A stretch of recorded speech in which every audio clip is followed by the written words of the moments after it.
വാളക്കുളം അതിവിശാലമായി കിടക്കുന്ന ഭൂപ്രദേശം.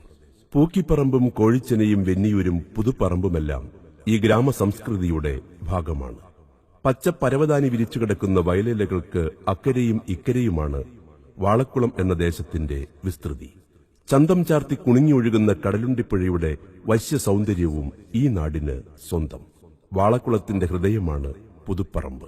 ഈ നാടിന്റെ സമ്പന്നമായ ചരിത്രത്തിന്റെ മഹിമയും പേറി തലയെടുപ്പോടെ നിൽക്കുന്നു വാളക്കുളം പുതുപ്പറമ്പ് ജുമാ മസ്ജിദ്. 2500 ചതുരശ്ര അടിയിൽ അതിമനോഹരമായ രീതിയിൽ പുനർനിർമ്മിച്ച മലപ്പുറം ജില്ലയിലെ ഏറ്റവും വലിയ മഹല്ല ജുമാ മസ്ജിദായി മാറി മറ്റൊരു ചരിത്രവും ഈ ആരാധനാലയം രചിച്ചു.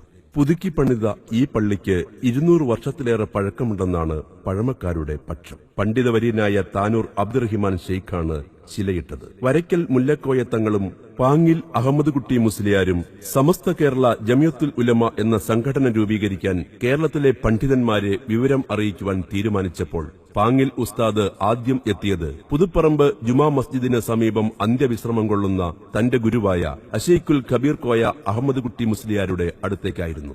സമസ്ത എന്ന ആശയം ഹൃദയപൂർവ്വം സ്വീകരിച്ച അദ്ദേഹം അനാരോഗ്യ കാരണങ്ങളാൽ നേതൃസ്ഥാനത്തേക്ക് വരാതെ തന്റെ മകൻ അബ്ദുൽ ബാരിയെ സമസ്തയ്ക്കായി നൽകുകയാണുണ്ടായത്. അങ്ങനെ പ്രഥമ സമസ്തയുടെ ഉപാധ്യക്ഷനും പിന്നീട് പാങ്ങിൽ ഉസ്താദിനു ശേഷം സമസ്തയുടെ അധ്യക്ഷ പദവിയിൽ എത്തിയപ്പോൾ വാളക്കുളം പുതുപ്പറമ്പ് എന്ന ഗ്രാമം സമസ്തയുടെ ആസ്ഥാനമായി മാറുകയാണ് ഉണ്ടായത്.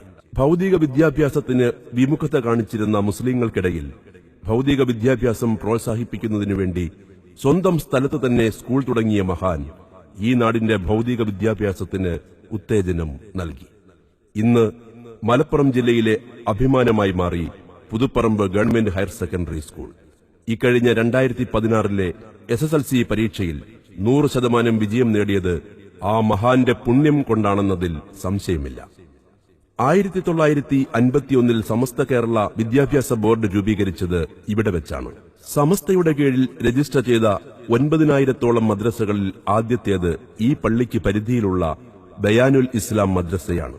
സമസ്തയുടെ ആദ്യ അച്ചടിശാലയായ അൽ ബയാൻ ഈ പള്ളിയുടെ പരിധിയിലായിരുന്നു.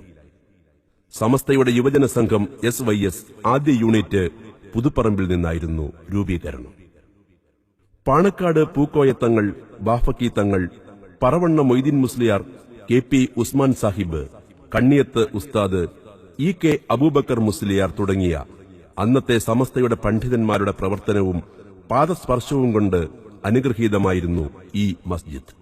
അബ്ദുൽ ബാരി ഉസ്താദിന് ശേഷം സമസ്തയുടെ ഉപാധ്യക്ഷ പദവിയിൽ എത്തിയിരുന്ന മർഹൂം CH ഹൈദ്രോസ് ഉസ്താദ് ഈ പള്ളിയുടെ നിയന്ത്രണം ഏറ്റെടുക്കുകയും സമസ്തയും ഈ നാടും തമ്മിലുള്ള ബന്ധം ഒന്നുകൂടെ കെട്ടുറപ്പാക്കുകയും ചെയ്തു.